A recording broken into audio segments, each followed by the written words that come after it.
Welcome to Jonesin', where we go over trippy true crime and the drama that surrounds it. Don't forget to give me a thumbs up and subscribe.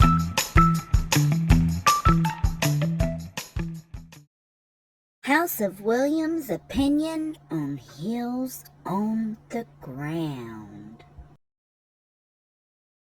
You've not heard me talk about much about heels in the ground lately. I thought, well, after giving it lots of thought, I feel like I'm ready to speak on it publicly. How about that? Let me just, why I'm not no longer a part of the whole heels in the ground cast and crew, right? I just don't know who is part of it anymore. Well, I believe who's left is Molly Golightly and Bullhorn Betty, officially. Olivia was pretty vocal about her departure. I mean, in her own way, right? She just wanted to go do her own thing because she wanted that YouTube plaque with the 100,000 subscribers, and she thought after that interview she did with her and Bullhorn Betty, where she was, basically got all the credit. She got a nice little push and followers off that. And once that happened to her, she just decided, listen, I don't need anybody here. I can do me all by myself. Good on her. Here's the thing. I don't spend my time watching a lot of other creators. Let's be honest. It's nice to work hand in hand with other creators. Not gonna lie. It's nice. But sometimes you don't feel, listen, in a case like this, I personally didn't feel, I didn't feel that anyone in that group truly felt that I had anything to offer that group. 'Cause you didn't, babe. And not for nothing, neither do they. I was not convinced of that. And at the end of the day, that's what it comes down to. You have to feel convinced that you're a meaningful member of a group. And if you're not, then what the hell are you doing there? But at the end of the day, you can't always collaborate together because you're often not on the same page. You can't be on a panel where people aren't rising to either be hand in hand with you. Listen, I'm the kind of person, the kind of team player. If I'm on a team with you, I'm a ride or die person while I'm on that team. If I need to stand side by side with you, or if you're taking some fire or something, listen, I'm going to stand with you. Right? This is a team. Listen, they celebrate together, they take the accolades together, and they take the heat together. And individually, when people are gunning for each and every one of us, right? You know that. We're all being gunned for. But then I see a teammate, just dead silence when I'm being gunned for. That says a lot. Silence is very telling. It just tells a lot. And it's like, It does tell a lot, babe. It tells that they only wanted you around for the Quentin Simon case because of everything that was going on, the whole circus that was happening, and they wanted you involved. Example, if I'm telling a bunch of people, calling them transphobes, right, for their language that's being used my way, right? Please don't be a team member of mine and sit there and talk about me being a man, or you being a man because I have a dick and you want a dick, and somewhere, and leave people have to figure out what the hell that means. Well, everybody in side chat just sits there, because nobody knows what to do when they hear shit like that come out of their mouth. But that puts me in a pickle. That puts me in a position of, all right, what's this going to do to me? So I got somebody on my own team talking about my dick, and being a man because I'm trans, and hee hee ha ha, and it's like, wait a minute, people, wait a minute. Wow, Mooly, you did it this time, huh? Listen, it is horrible, but things like this took place, and it's like, I don't get it. These are just examples of the behavior that I as a team member would not be doing to my other team members. I would not show up to your side chat for like some of them. I wouldn't go into a side chat and suddenly out of the blue find myself unwrenched while you're wrenched in mine. You're all wrenched up in mine because it's a courtesy.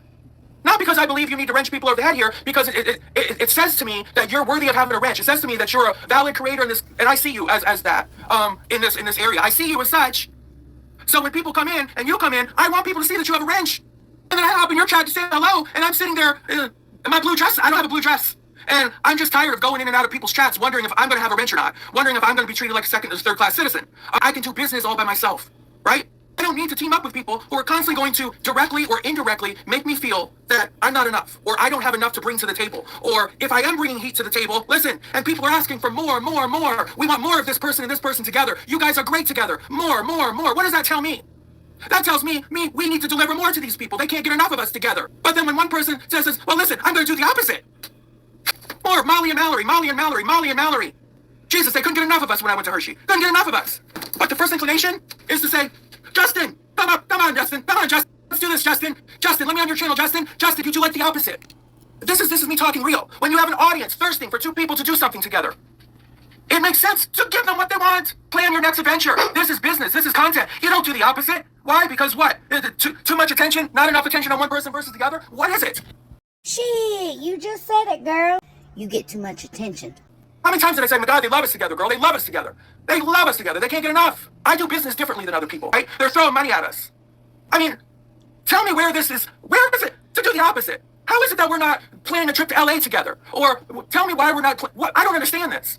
It just gets quieter and quieter, conveniently quieter and quieter. You either want me on a team, you can handle me, because the bottom line is, if we collaborate, I don't care who you are. I don't care who you are. If we collaborate, you have to accept the fact that I'm a lot. The audience will eat me up.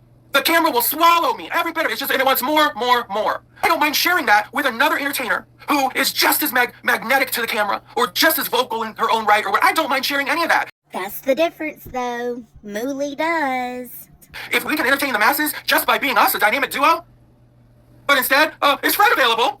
Cecil? Who? Let's see, I don't know. Who should I have? Who should I be? Whose panel should I go on tonight? Edna, are you out there? Mallery? No.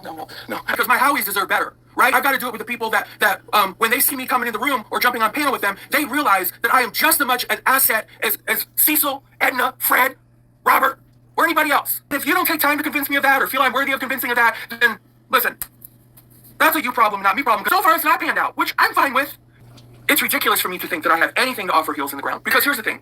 I don't need Heels in the Ground to take my ass up there and pay one more visit, or any visit, to Tennessee, the state of Tennessee, right? I could do that very well on my own.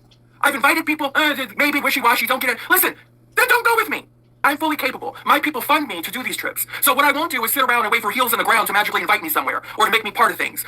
Let alone ask my opinion. What should we do? Where should we go? What battle should we... Listen, no one's gonna ask me anything. Nobody values my opinion in that way. You're lucky if you're even invited, Miss Williams.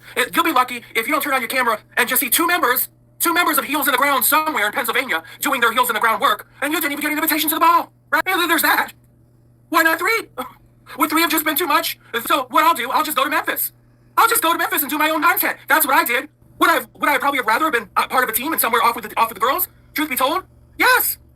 But I didn't get the invitation. But I was still thrilled to go to Pennsylvania, Hershey, Pennsylvania, on a pleasure trip, right? A YouTube/working pleasure trip that had nothing to do with Heels in the Ground. Bear in mind, I paid my own way. Betty, she got a nice paid-for trip up there. That's great. That's great, right? I paid my own shit. Damn, shots fired. But that's true, though. You even paid for Molly's shit. The question is, are they better off without me? That's the question, and I think not. I think it's a mistake. I think it's a mistake, the way that I have been just minimized within that group. Got the writing on the wall without even getting a separation letter. Well, you're no longer needed. This project didn't really work out that we're working on. If that project worked out, we would have tolerated you. But since that didn't work out, we don't really have any further use for you, Miss Williams. Well, as a team, should we not all be covering all these stories together? Do we really have to sit there and dole out who can cover what, or these innuendos of, well, this is my story, and, go find yourself something else to bring in your views? If this is Heels on the Ground genre, should we not all be over this goddamn story like flies on, you know what, right? In my mind, that's what you do as a team.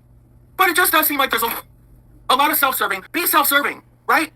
Rely on your individual talent and camera FaceTime. If that's your thing, I don't want it to be better because I'm enough. Then go be enough on your own. And I will go be enough on my own, and I'll do my thing.